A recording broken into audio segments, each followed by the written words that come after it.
answer the following questions about the American Communist Party. Very simple.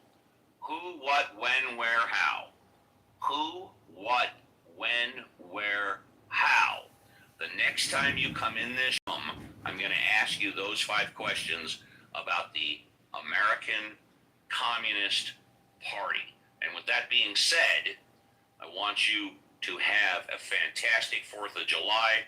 And here's our very first class escort down the VIP. Now, before we continue on, because the show is coming to an end, some of you that have heard me today for the very first time, especially speaking to communists like I just did, you may think that I treated him unfairly. You may think I was a dick. You might think I was an asshole. Communist, the majority of the time he comes in, he complains about me, he complains about the show, which is fine. I got no problem with that. I can't remember the last time, really, the last time he ever gave me or the show a compliment, which he doesn't have to. He can bitch and complain about the show all he wants, that's fine. But like Marshall said, I want him to put his money where his mouth is. And by the way, before we go to the remaining people on stage, and Mod Squad housekeeping, don't invite anybody else up. I am what is sometimes referred to as a greater fool. Yes, now for some of you that heard my opening almost 3 hours ago, what? Steve, you're not a fool. Yes, I am. I am a greater fool. And for those of you that don't know what a greater fool is, I'm going to play a clip, which is a fantastic explanation of a greater fool. But also, right after this clip, tacked onto it, this is John Kitover, Chicago mayoral candidate fighting to liberate Chicago from the communist thieves, the parasites, the fraudsters, and the scammers that have obliterated Chicago. The city's $100 billion in debt. The state of Illinois, $200 billion in debt. I need you to like this video, subscribe, and comment, and share the video. Together, we will liberate Chicago. I need your signature right now on our petitions. And on February 23rd, 2027, I need your vote at the ballot box. Go to ChicagoMayorVote.com. We are on a communist podcast debating liberal, progressive, pluralist, Democrat scammers. The greater fool. And then right after that clip piggybacked on it is the girl that asked Will McAvoy, what makes America the greatest country in the world? He loves Don't this go clip. away. We'll be right back after the clip. The greater fool is actually an economic term. It's a patsy. Thanks for that. For the rest of us to profit, we need a greater fool. Someone who will buy long and sell short. Most people spend their lives trying not to be the greater fool. We toss in the hot potato. We dive for his seat when the music stops. The greater fool is someone with the perfect blend of self-delusion and ego to think that he can succeed where others have failed. This whole country was made by greater fools.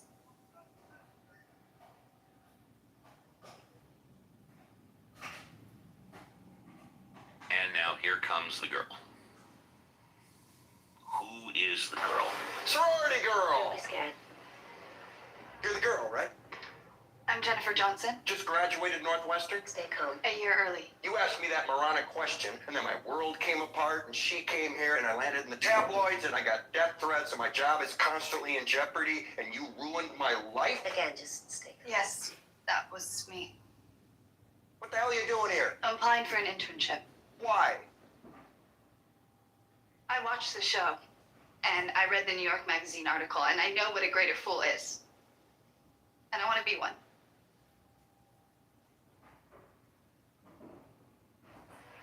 Ask me again. I'm sorry. Ask me your idiot question again. What makes America the greatest country in the world? You do. Hire her. And I'm going to tell you what makes America the greatest country in the world. JCC, Violet, Reverend Scott, Alfonso, Alan, GA, Meg, and everybody in the audience, because Chicago mayoral candidate just because you guys are here, want to make a difference.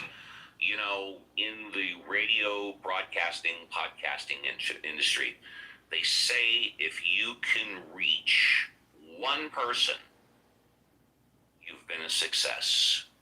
Really? We reach hundreds of people every day. And really, my goal is to only reach one. And I'm so proud of what we've been doing here for 5 years, every Saturday and every Sunday for a 3-hour tour from 7 a.m. Pacific Standard Time for 3 hours. This is John Kitover. I'm running for the Chicago mayorship. Participating. February 23rd, 2027 is the election. I need your like, your share, your comment, and I need your signature on our petition. I need your vote on February 23rd, 2027. Together we will liberate Chicago. We will restore justice. We will restore law. And we will restore the American way. Go to ChicagoMayorVote.com. And on February 23rd, 2027, vote for this guy, John Kitover. Go to ChicagoMayorVote.com right now. We are on a podcast debating with communists. We are debating with thieves and fraudsters. We're talking economics. We're talking law and order. We're talking America. What is best? And will different people have different opinions about what is best? And perhaps we have achieved best, but there are those who are profiting off the idea that we have not achieved best. So I ask all of those questions today on America's birthday. And Steve, I just want to say, going by your PTR picture, I think you are a snazzy and fashionable dresser, and that is my compliment to you for the day. Thank you. You're very kind, and I'll give this advice to the nieces and nephews. If you're ever stuck for what to wear and you don't know, just wear all black. Easy. Let's say goodbye to GA. GA, would you like to say goodbye? Yes, I would, and I was. You did have a fresh five earlier, is that correct? Or did you have a fresh five? I never got it. Oh, then you know what? You don't have to say goodbye. I'm sorry about that, buddy. Welcome to the stage. You get a fresh five. I don't want to rush you. Go ahead. Well, I have two questions, and ironically, I came in just in time for you to answer my second question, so I don't even have to answer. I don't even have to ask it. See, you have ESPN. My first question, though, Uncle Stephen, I just want to give you the compliment that I gave you yesterday, is that I love what you do here. I absolutely love it because it is the epitome of what you just played. I like what you do in your room. I was in your room yesterday. Is there? You're that guy? Am I right or am I mistaken? Yes, sir. You were. Your room? Yeah, go ahead. I appreciate it because it is a place to let everyone actually get out their version of the issues of being the greater fool, and yet encourage them to be that. So I appreciate it. My question to you, though, sir, and this is a technical question. You sound fantastic. You run an incredible room. Is it possible that I could actually send you a back channel on my email and you tell me your technical setup? Not only can you do that, but I can tell it to you right now if you have a scratch piece of paper. Yes, sir. Please, sir, do. I have it. I will give it to you right now, and if you want to send a back channel, you can. I have a Zoom PodTrack P4, ZOOM PodTrack, PODTRAK P4. It's a couple of years old, so as JCC and some of the Mod Squad will tell you, it's having some problems when we play music and then talk over it. But it's a Zoom PodTrack P4. You can pick one up for about $150, $160. I have a condenser microphone, which I picked up for about $120. I have a This is John Kitover. I'm running for the Chicago mayoralship. The election is February 23rd, 2027, and I need your vote. And I need your signature on our petition. And I need your like, and I need your comment, and I need you to share this video right now. And then I need you to go to ChicagoMayorVote.com. And together, we will liberate Chicago from never-ending property taxes, pension payments, and interest expense. We will rip out every concrete bike lane and every concrete bump out that has destroyed driving, parking, and traffic in Chicago. Like this video right now. But you can program it so I can play. I mean, right off the bat, I have 4 sounds which I can play at a second. Like here's one, here's another, here's another, and here's another. But it can hold 48 hours of different sounds. I don't keep any of the sounds recording. And then, of course, I can play anything I want off my laptop, like right here, for example. He never will. He doesn't care about this country. And so that's basically it. But it all starts with the Zoom PodTrack P4. But you can send me a back channel, and I'd be happy to write it out for you if you need.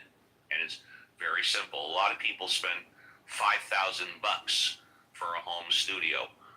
My whole setup cost under $500, not including the computer. I appreciate that. Let me ask you one quick question. Yes, sir. Question Yes, to sir. that. Are you using Club Deck? Are you?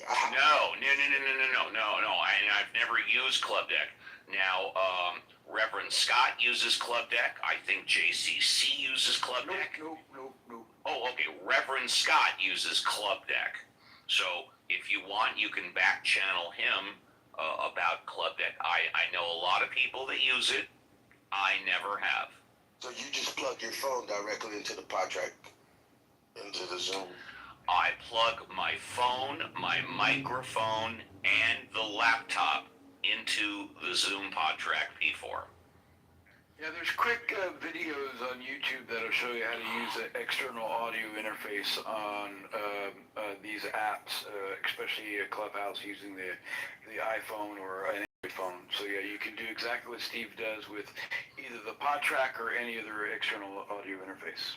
Yes, and in fact, please, thank you, JCC. Go on to YouTube and just type in Zoom PodTrack P4, and you'll see like 50 different videos on how to use it, and then click on one that's 5 to 10 minutes, and it'll show you exactly. But you can also go on to Google. You can go to Amazon. Very easy. But basically, it is what I have found the least expensive audio interface.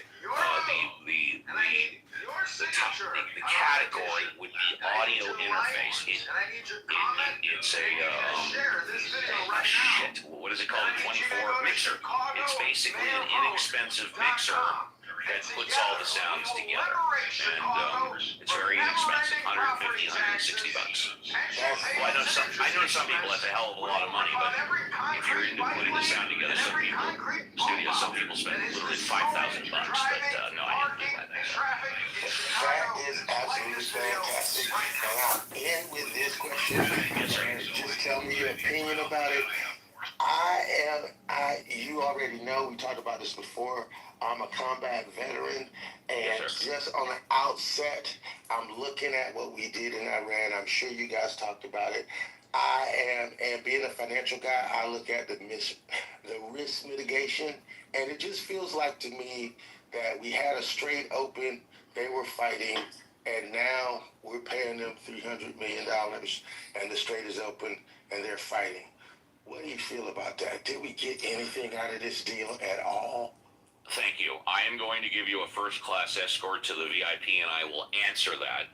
Feel free to. This is Chicago mayoral candidate John Kitover. I need you to like, comment, and share this video right now. Then go to ChicagoMayorVote.com. Sign our petition. Vote for John on February 23rd, 2027. Liberate Chicago from the communist property tax thieves, the CTU mafia, the never-ending pension payments. The city is $100 billion in debt. 3 months ago, except Tens of And thousands we're on a of people podcast. have died. We've spent billions on the military, and now we've committed $300 billion to rebuild.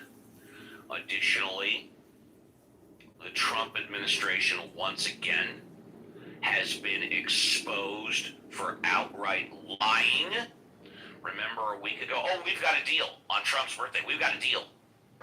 Then we find out they only had a memorandum of understanding, an MOU. Then we find out that the MOU wasn't even completely written. Then we find out that the MOU wasn't signed. Then we find out they don't even have plans to get together to sign it. And we clearly do not have a deal signed.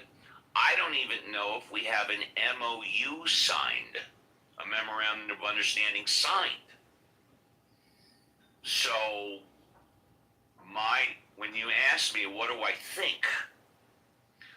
think we are where we were exactly 3 months ago, except we've spent hundreds of billions of dollars. We've committed to rebuilding hundreds of billions of dollars, and tens of thousands of people have died. Whether or not you consider it needlessly or not, I don't know. And of course, more examples of how Donald Trump lied to us, and how I've said time and time again, I literally cannot trust a single word out of his mouth unless I verify it with three. So says Steve Appel, a man with so many skeletons in his closet, it would be a graveyard, boneyard. Meg, it was a sincere pleasure speaking to you today for about 15-20 minutes, and I know you stuck around and listened. I'm glad you did that. Would you like to say goodbye, Meg? Meg, oh, there we go. Hi. I completely concur with your analysis. We are same as we are, except the IRGC has managed to play us for fools and get Yes. $300 billion, which will go largely into rebuilding their facilities, which mostly bomb, not the civilian infrastructure, their facilities. They've got a lot more to finish their research. We have made them billions richer. That's, yeah. But no, again, yes, wonderful conversation. Thank you. And I know thank you for going over time. Thank you. Meg, it's my pleasure. And, if you or anybody else wants to send me a back channel for any reason, I read them all. I respond to them all. You are more than encouraged to say, hey, Steve, I like the show. Hey, Steve, I think the show sucks. Hey, Steve, you're better than sliced bread. Hey, Steve, take a vacation and never come back. But everybody, please, you are encouraged. And Meg, first class escort down the red carpet to the VIP. I don't want to give Iran nuclear weapons or allow them to have them.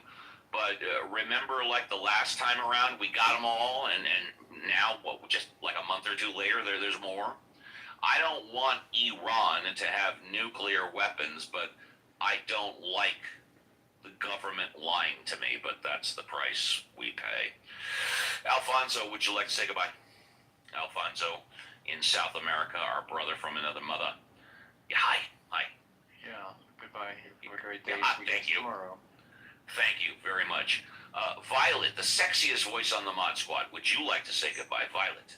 Yeah, Steve. I really enjoyed being here today.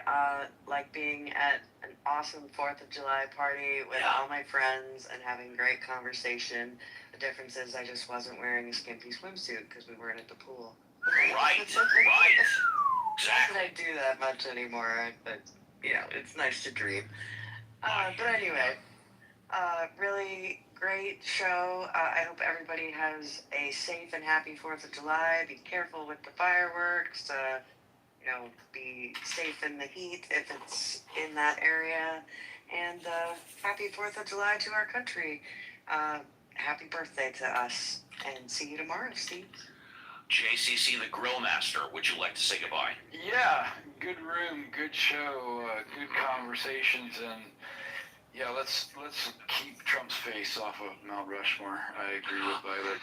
And looking forward to tomorrow's show. Until then, happy trails to you all, and have a great celebration of the America's 250th, and happy 4th of July. Be safe, be aware, and don't be square. Maybe we should, instead of his face, we should put his butt cheeks on around. And last but not least, Reverend Scott. Yeah, hey, I just, Thank you all for being here. Have a great Independence Day, and we'll see you tomorrow. And with that, folks, we are done. Great show today. Thank you, everybody. Have a fantastic, fun, and safe. Be safe, okay? And believe me, being involved, I don't talk about this too much on the show, unless, of course, I'm asked, which I never am. Being involved in injuries for 30, 35 years, although it doesn't happen too often, I have seen people, both employees and non-employees, with amputated fingers or fingers that have been separated from the hand for various reasons. Occasionally, it's from too short a fuse. I have seen pictures of a teenager with fingers blown off their hand. So just have a great 4th of July. Have fun, but be safe. We will be back again tomorrow at 7 a.m. for another 3-hour tour for Ask the Atheist. On behalf of the Mod Squad.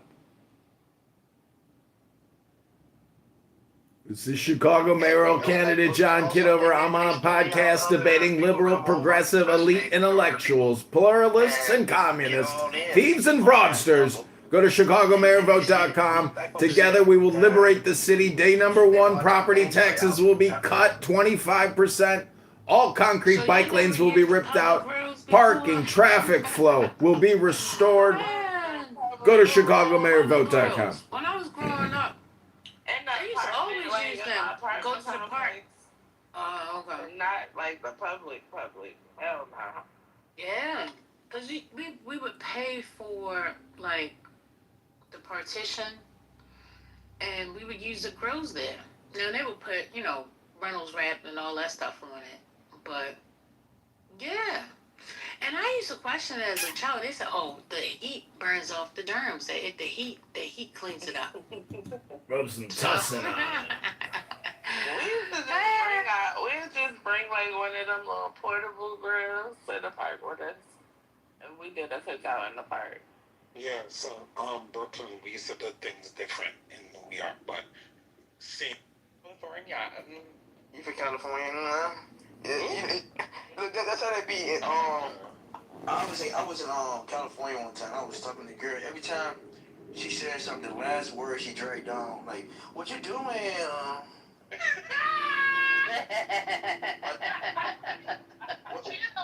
What hotel you at? She always drag the last word. I'm like, why you always do that? But that's irritating.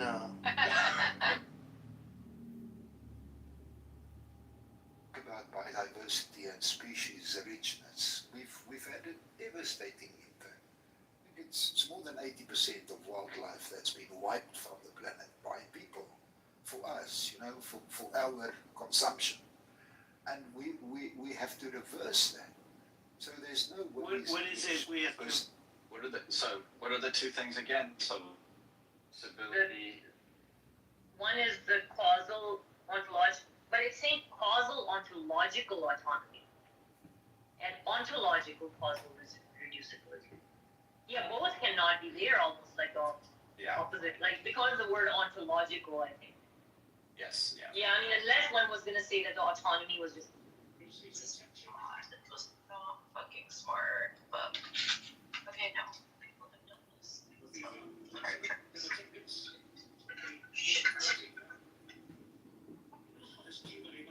Hey guys, how are you? Lena? Good. How are you? Yeah, it is. Hi, Lena. I'm on TikTok Live. It's Funko Day. Oh my gosh. I feel like you're always on there now. I know. Chicago mayoral candidate John Kitover. I'm on a podcast debating liberal, progressive, Do you elite make money? intellectual. I made like money, but I have not like taken any money out. Oh, that's cool though. By money, we mean like pennies. $3 on the first day, and then $4 on the second day. So we're on day 3. Not bad. It's starting somewhere. Oh, okay.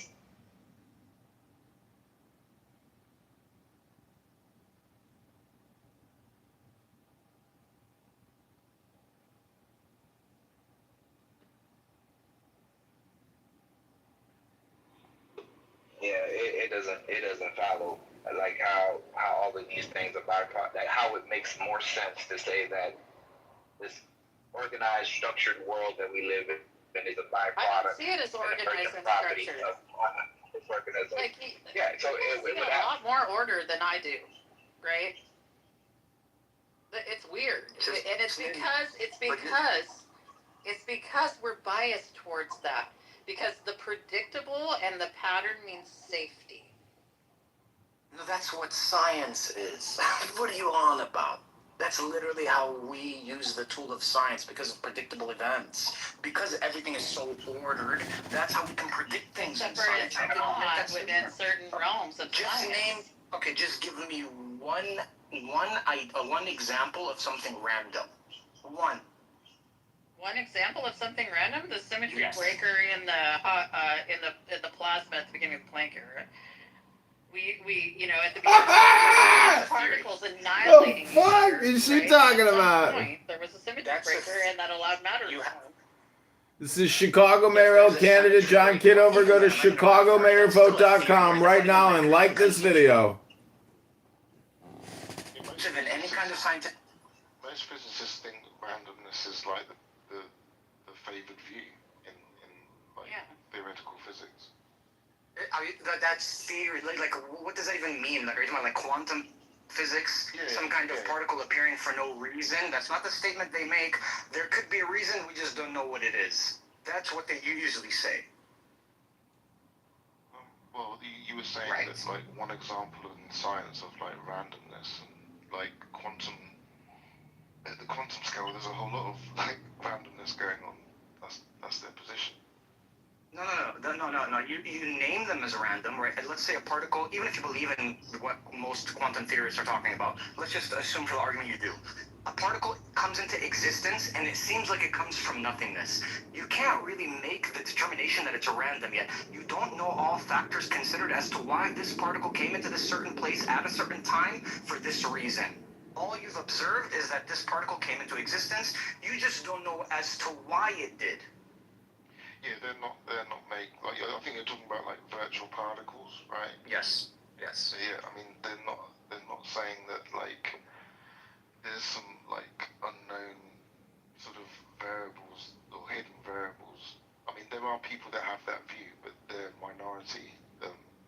Like intuitively I would agree with them that there's probably a hidden variable and that it's all deterministic, but their view is, they've considered that and they still conclude that randomness is like a fundamental feature at the quantum scale. There's no time, there's just randomness. So it's just, and that's actually, they don't think that there's a hidden variable. Like, I don't like it, but that's, they're smarter than the thing is, like, people just don't like it. That's not it's like they need that. It's like you said. They need that. So you said Cora, you said you judge things on a probabilistic scale. Yeah. No, Cora, you said you judge things on a probabilistic scale. Yeah. Most probably, it's very unlikely that an effect doesn't have a cause. Don't you agree with that? On a probabilistic scale. I haven't observed. It's to me that's underdetermined. That's fine. Okay, but you're the one that said you judge scale. Probabilistically, from your own account, that something comes into existence with a cause. I'm working at, the key word there is scale, right? At what scale am I working? Existing at the quantum scale? No. I'm I mean, I am, right? But my mind isn't analyzing things at the current scale. That's one of Just to move through my life, you know, on a I just day-to-day wanted to say, yeah, that's one of the things with the randomness that's being ascribed to those quantum effects. Again, it's a belief. It's not something that we can prove. Randomness cannot be proven, right? Law is something you can prove. Pattern is something you can prove. Randomness cannot be proven. That's the problem. That's just a belief. This is John Kitover. I need you to go to ChicagoMayorVote.com. Together, we're going to liberate the city of Chicago. We're going to cut property taxes, day number 1, 25%. 25%. We're going to rip out every concrete bike lane in the city, obstructing traffic that has removed parking for businesses and homeowners and condo owners. We're going to rip out all the stupid concrete bump out lanes that have taken over the streets for no reason. Like this video and comment right now. And go to ChicagoMayorVote.com. Based on this randomness and the core. So I mean, it's something that we cannot explain. That's true, but it's something that that can immediately be taken at the level of I believe that it's randomness, right? I don't know. That's the most honest answer. I don't know what causes it, right? Someone says I believe it's God. Someone says I believe it's randomness, but the most honest answer is I don't know, right? I don't think there's anything to say that the universe is obligated to make sense to you. I think if you're going to appeal to your intuition, then you would come up with the belief that you have. But like I said, they're smarter than I am. they're the physicists understand this shit. I'm just saying that the only thing we observe... They've considered all the things that you've considered and more, because they're more qualified to analyze the data. So if they come to the conclusion that the universe at the quantum scale, or what sort of underlies physical phenomena at the macroscopic scale, if they think that what underlies that is fundamentally random, then they're more likely to be right than you or I are. Not necessarily. Again, it's a belief. I mean, when a scientist believes something, they're not likely to, or less likely to be right. It's not just a belief, it's based on observations and testing things. Again, the only observation that we can actually present is the law, right? Or pattern. And that is something that is observable in everywhere in science. Everywhere you look, you will find a law, right? Okay, so we're looking for, we have decoherence, we have superposition until we have observation, right? But this is what happens. This is where you get anthrocentric, right? Or you get just intelligence-centric. Observation isn't limited to consciousness. I think people are literally using ChatGPT all the time to do their communication. That's amazing. There is no observation at the end. No, that's not the case at all. It's simply just a relational attribute. That's all it is. Someone has to observe this relationship. No, there's no someone. This is where it comes down to the someone versus just simply the existence of things in a phenomenological sense. That's all you need. Well, there's no simply existence. I mean, that's something that we define. Why is there no simply existence? Existence is the base. Existence is the floor of vertical causality, period. We defined it as such. No, we did not. Who else did? If there is no existence, what is there to have a vertical causation? We define it as such, right? Whatever there is out there, we define it as existence. We define it as no. All there has to be is two things to differentiate from each other for existence. That's it. For observation. That's all there has to be. No, look. It doesn't require a mind. These phenomenological existent interactions exist. We don't disagree with that. Those are saying, look, but when we bring up the word observation, all me and him mean is that there must be some kind of mind-dependent thing that's observing these phenomenological interactions. That's if we take that word to mean. No, there is no mind dependence on that. No, the interaction itself doesn't depend on a mind. It's just a relative phenomenological. Mind dependence! I agree that you don't have to have a mind for the interaction to occur. We agree there. But when you observe that phenomenon, then you do need a That mind. interaction in and of itself, that phenomenological difference is an observation. That's what I'm saying. It doesn't require mind. So we're just defining the word observation different, right? Let's just come to like a definition. Like all we mean by that is literally for what I was something to be saying. observed. Okay, I'm for saying us. your understanding of observation is anthropocentric. Anthropocentric? That's fine. Let's just take it from there. We don't have to Fucking so stupid. That's what we take observation to mean. But Vels brings up a good point, even though I despise his PTR, but that's besides the fact right now. Brings up a good point. When you have all of these occurrences that you can scientifically prove to have laws that justify why those connections between cause and effects are occurring, why would you just assume and have a belief that this one experiment you have, or no, not even an experiment, this observation you have, going by our definition, that this virtual particle comes into existence, you come up with the idea, this belief, that this conclusion that, there's no reason as to why this virtual particle came into existence. That's like taking the minority view when it comes to the totality of science. Because science doesn't even work like that.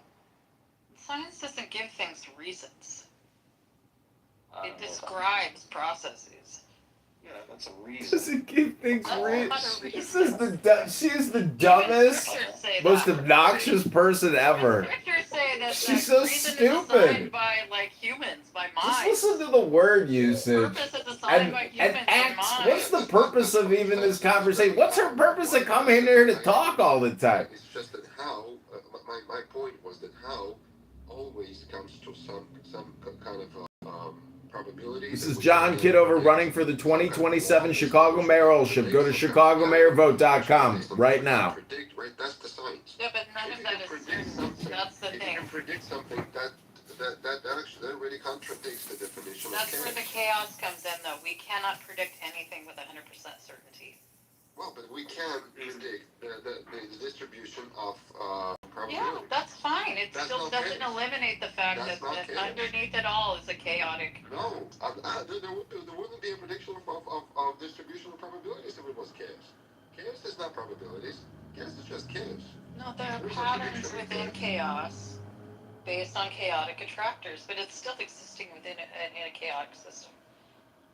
Well, again, it's just a contradiction that you are fine to live with, but you have to understand that what you're saying contradicts the definition of chaos. Right, you can't say chaos is a pattern, right? That's already contradictory. I didn't say it was a singular pattern. I said there are patterns within chaos. They're constantly rising and dissipating based on chaotic attractors. You can predict patterns, it's not chaos anymore. That's it.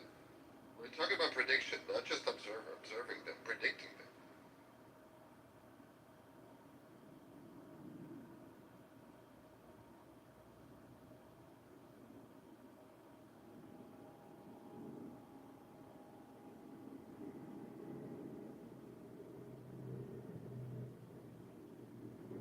You're a theist, Bells? I'm a Jew.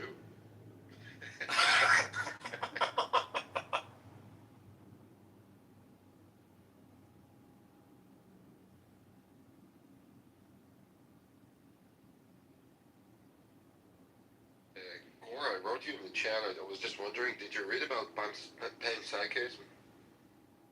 like a pretty... Read about it, or like... I don't study it or heard about it. I know about panpsychism. Right. What is I know about panentheism too, but yeah.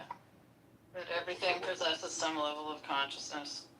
Well, that consciousness is actually the building block of reality. That's like the basic level that we should have to start looking at reality. That we have to start from when we are constructing. Well, yeah, I think you can, but you have to redefine consciousness, at a scale that most people aren't willing to accept. Oh, we don't have a good definition for it anyway, so we can define it as anything. That's fine. Oh, I know, but this is the other thing too. It's like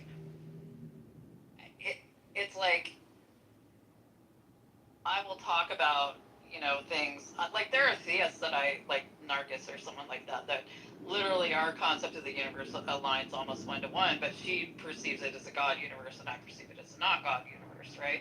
And we don't really get into have problems over it, right? Because our basic understanding of the way things are is pretty much in alignment. You know, it's just I don't see it as God and she does, but it's because she's able to define God as something that I would say, okay, but that doesn't align with most people's concept of what God is. It does, like as soon as you say the G word, it starts presupposing all of these attributes that I don't think are applicable to the way the universe works at all.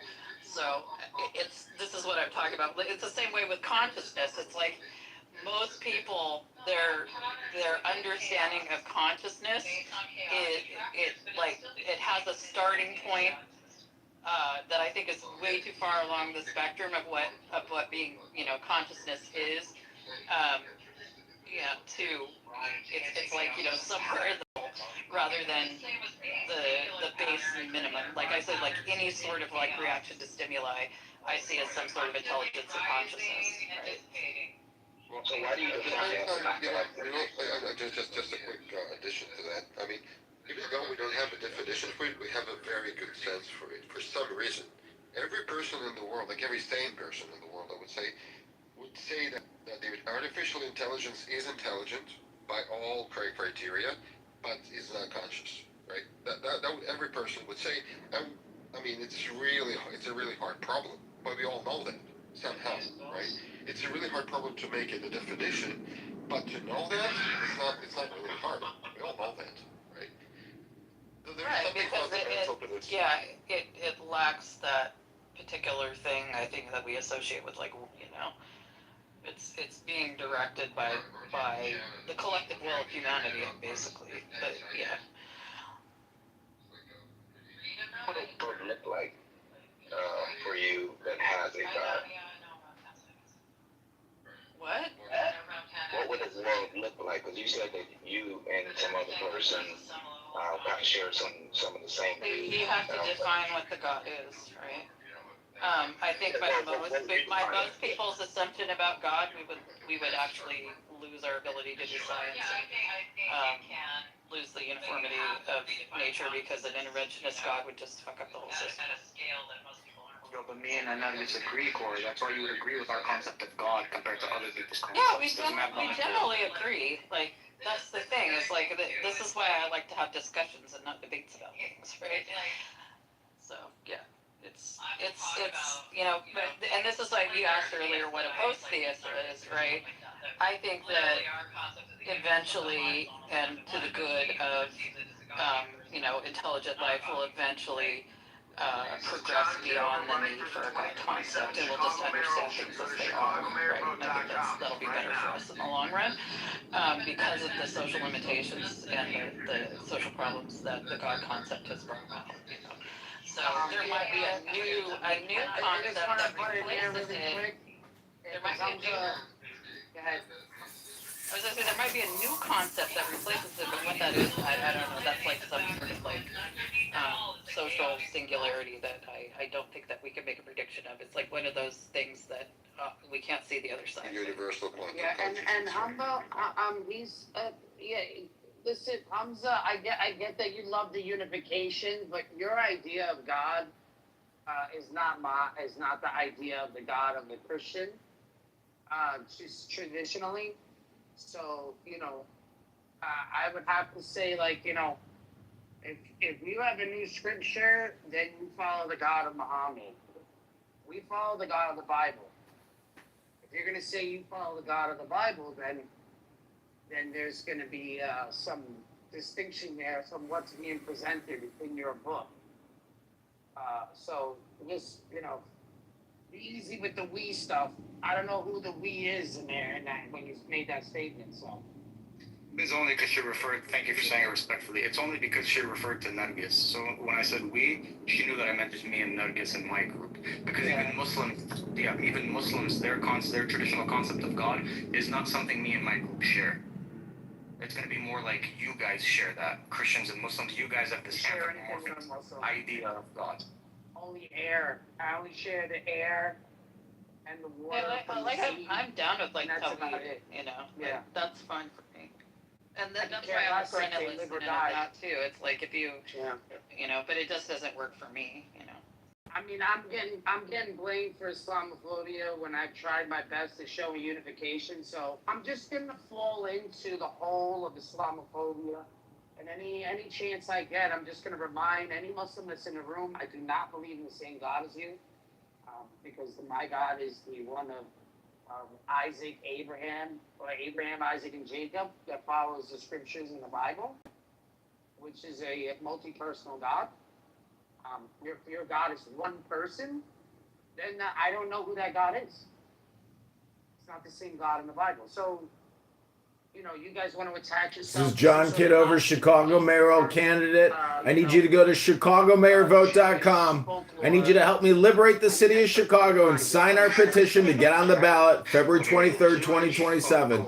Go to ChicagoMayorVote.com. Day number 1, we're going to cut property taxes 25%. 25%. That's right, 25%. Day number 2, we're ripping out all the concrete bike lanes and bump outs. We're restoring the traffic flow and parking for businesses and residents. Go to ChicagoMayorVote.com. And the city's $100 billion in debt. $100 billion. So yeah, I'll say Jewish It's only going up. before I say Jewish folklore. Yeah, I mean, Jewish Listening to a folklore is podcast in the here. Quran because they're taking after the Persian Babylonian Talmud, the Talmudic school called Shura. It's a Talmudic school called Shura.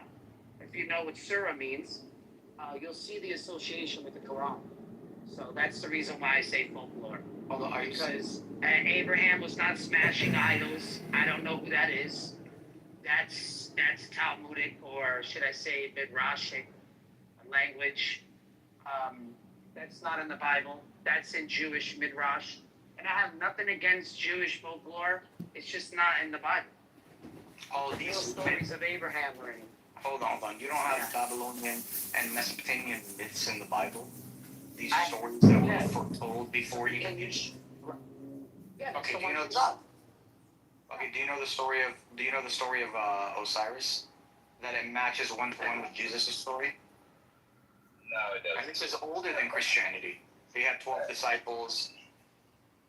Yeah, this is the reason why you and I don't believe in the same God. I'm just saying that to say that, okay, fair enough. But to say like folklores and legends aren't in the Bible, like they are in the Quran, I'll agree both books have these folklores in them that come way before them, is kind of absurd to me. Because there's like evidence of that. I mean, what you would find is polemics against the belief system, so you'll find some overlap in some of your understanding. But you won't find them, plagiarizing of the belief system and adopting folklore or whatever, You have so many phones. Well, I think the question is, why are you watching my live stream on a phone? And you're wondering why I have so many phones? Well, it's because I'm live streaming. Hello? Chuck, I was like headed to the gym. Get your work out in. Yeah, once you say Jesus Christ is not the Son of God, you're Antichrist. Straight up. So I don't know why they would want to associate themselves saying Jesus is a Muslim. That's blasphemy. I'm just gonna keep repeating this shit. You guys want to repeat yourselves 1,000 times and tell us we believe in 3 gods? I have to remind you guys are Antichrist. If you deny the crucifixion, you deny the resurrection, you deny his kingship, his sonship, you are Antichrist. You deny he has a father, you are Antichrist. That's 1 John 2:22. I just don't believe. I don't believe in magic, my bro. I don't believe some guy died and then he was resurrected or he had no father. Well, then that's. I mean, that's just weird, man. I don't make such. In your book, he doesn't have a father either. He doesn't have a father in your book either. So I don't know. Man, let's burn all the books and make kebab on them. To be honest, that's what you did. No. That's what you do. You burn books. We save manuscript. We have manuscript history. You bury it in your manuscript history is very. What should I tell you about it? Have you heard of a man named Bart Ehrman? He's already knocked that out of the park, to be honest with you. Yeah, he doesn't deny that historical Jesus was crucified, but you do. No, I agree. He was why crucified. you bring up Bart Ehrman? Because I agree with him. He was Your crucified. God doesn't believe he was. Bro, that was just a legend and a tale that was being told at the time during Muhammad's time, and he wanted to galvanize a community around him. He said, you know what, if you guys want to believe this, no problem, but don't touch my wife, don't steal my shit, don't murder.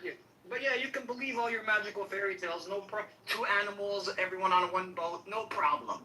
That's what you guys want to believe. And now I'm arguing in 2026 the same points he was arguing 1,400 years later. No one's moved on, bro. Isn't that crazy?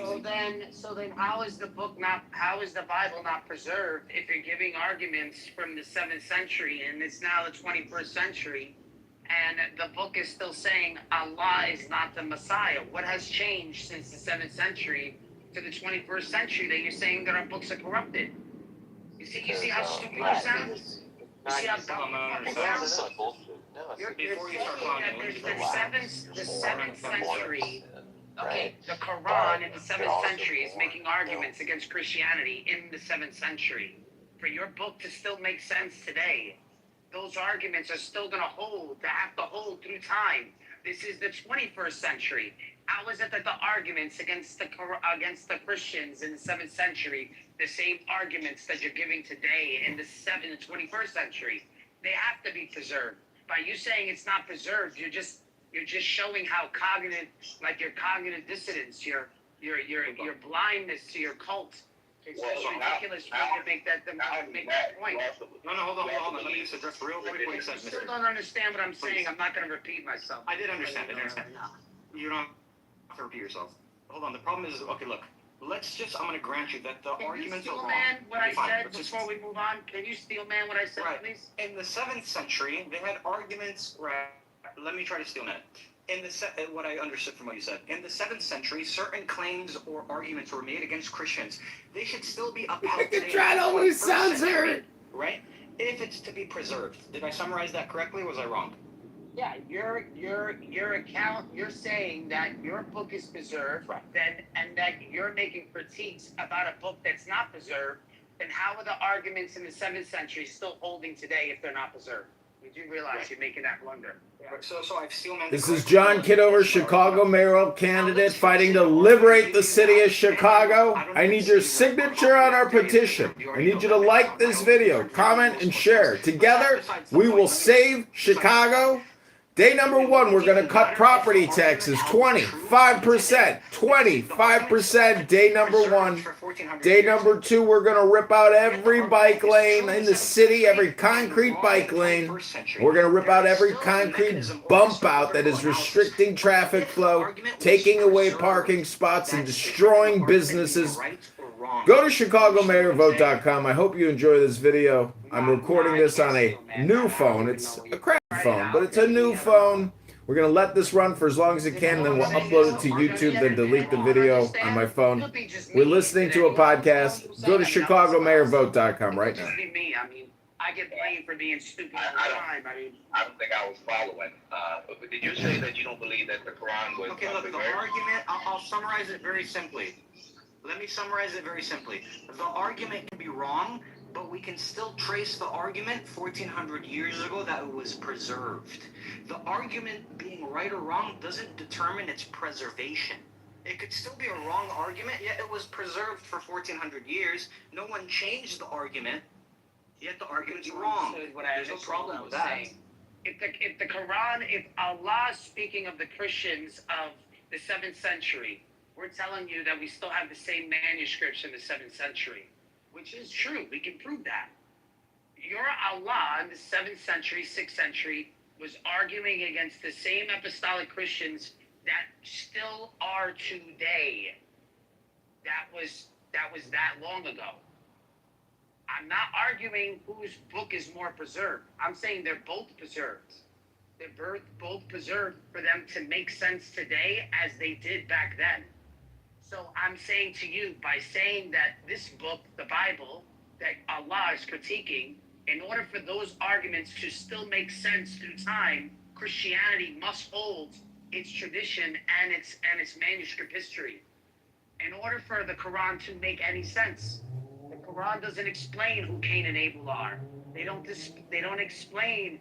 There's not, why there's not 10 why there's not 10 plagues and there's only 9. You're not told why. You're not told why, the land was given to Israel. It doesn't explain these things. You need to go to the Bible, my friend. That's what I'm trying to tell you. Or what language Jesus spoke. Yeah, because it doesn't correct that in the Quran. He's speaking Arabic in the Quran. But yet you're telling us he has to speak Aramaic in our book. Yeah, so How do you know he's How do you know he spoke Aramaic? An Arabic telling us from like historical evaluation. He spoke Hebrew to us. What's the source? Maybe he even spoke Greek at this time. What is your primary source You for really that? want me to bring up the sources? Yeah, I want to know the primary source where he spoke Aramaic. The primary sources, not secondary sources, thirdary sources, fourthary sources. You're gonna fall right on the Bible, by the way. Right, so my primary source is going to be the Bible itself. Do you have a problem with that? There it is. Do you have a problem with that? You need us, man. You need us, man. Hold on, my G. Do you have a problem with that? That's your primary source that you accept, right? For your line of work, for your line of work, kind of, you need our truth to some degree. Why don't we just go down the simple route here? Not my line of work. It's the book you believe in, bro. Hamza, can you explain atonement? Can you explain what atonement means? Just in the biblical sense, what does atonement mean? Well, there's going to be like different definitions of atonement, right? You might not accept my making amends or something like that. Are you going to disagree with that? Yeah, making like repairing a wrong. What was the sacrificial system?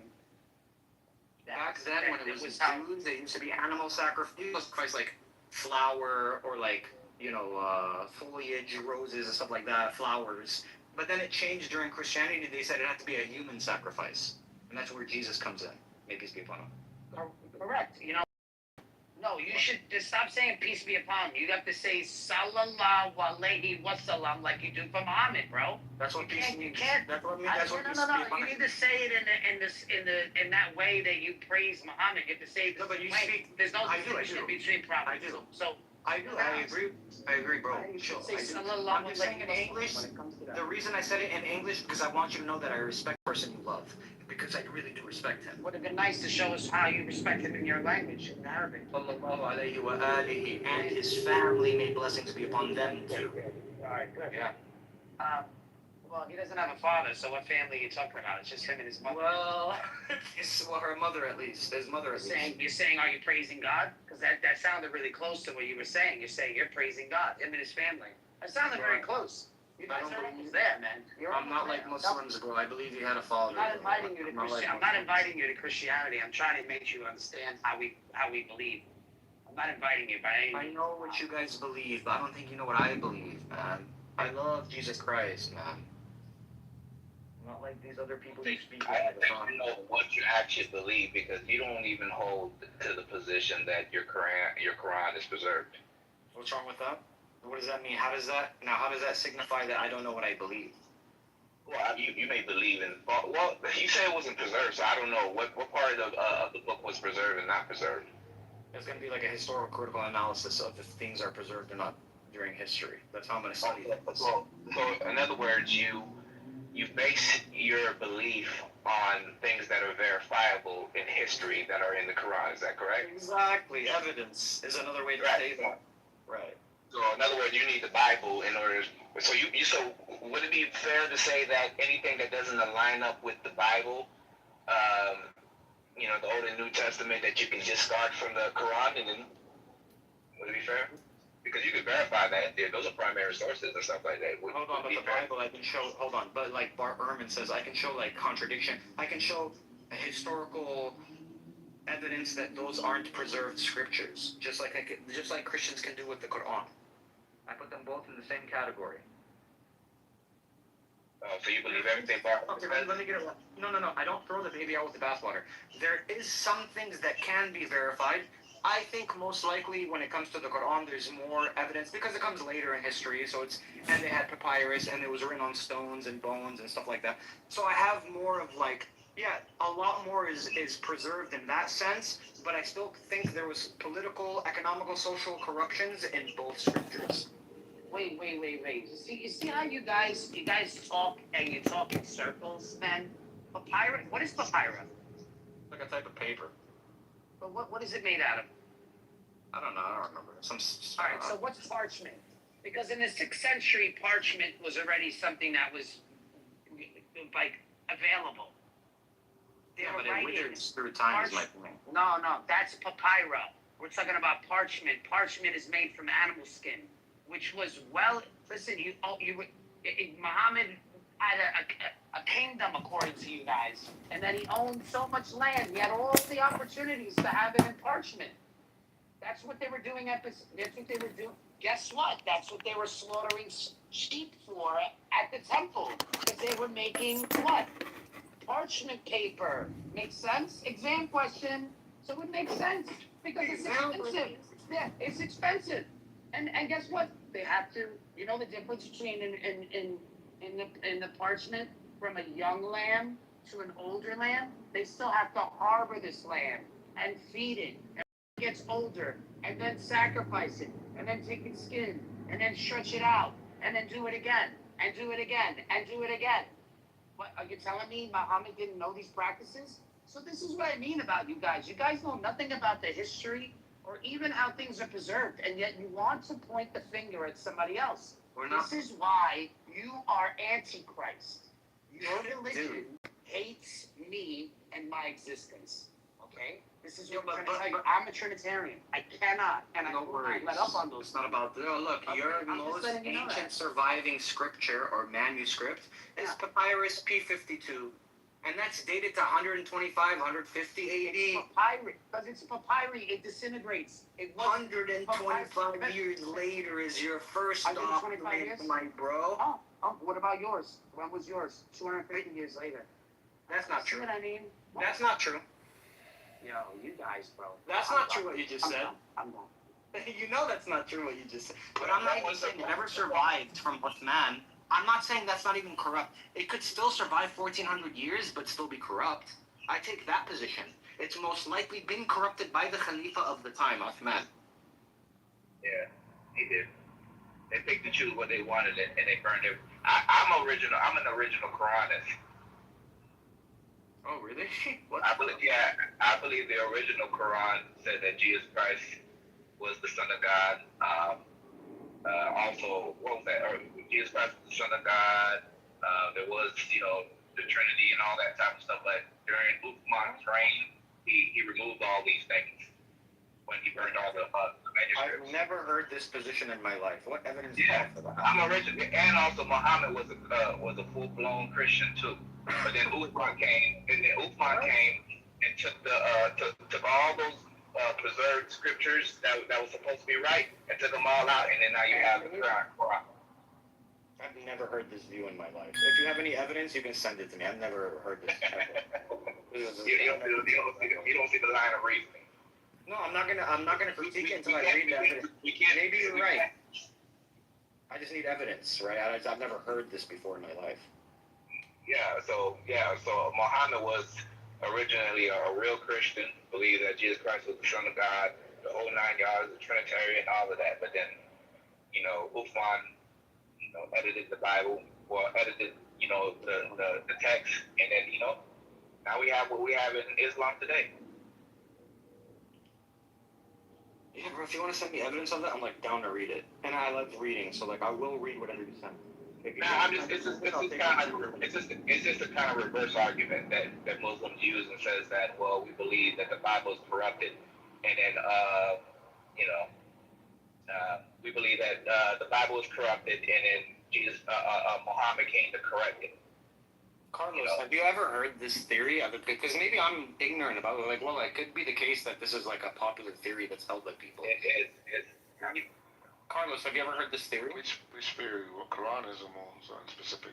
That Muhammad, may peace be upon him and his family, that he was actually a Christian, and in the Quran there was the Trinity, and there was the idea that Jesus was the Son of God, but it was removed by the third Khalifa Uthman.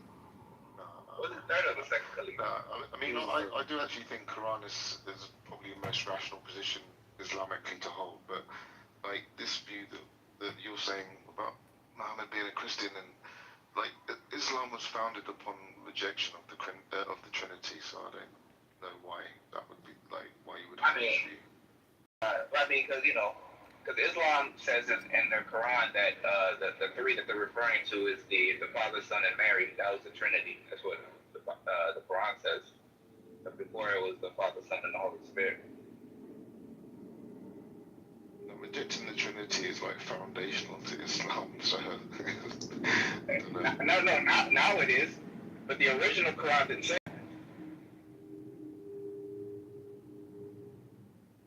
So Chicago mayoral candidate John Kitover, go to chicagomayorvote.com. Day number 1, we're going to cut property taxes 25%. Day number 1, 25% property tax cut. We're going to rip out all the concrete bike lanes, destroying traffic, destroyed parking. Go to chicagomayorvote.com right now. That's the reason why they say.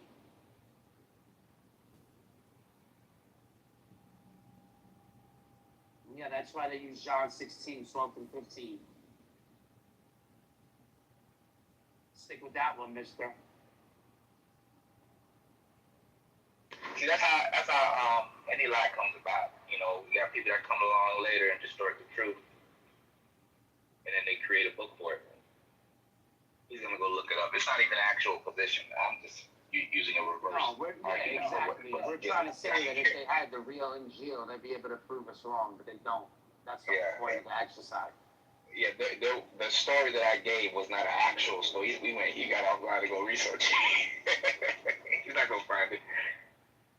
So the whole basic position premise, when you say, well, okay, you got the Quran that comes 600 years later, and all of a sudden now is the authority of every scripture that was written before them. And so you filter everything else through the Quran that comes 600 years later. Anything that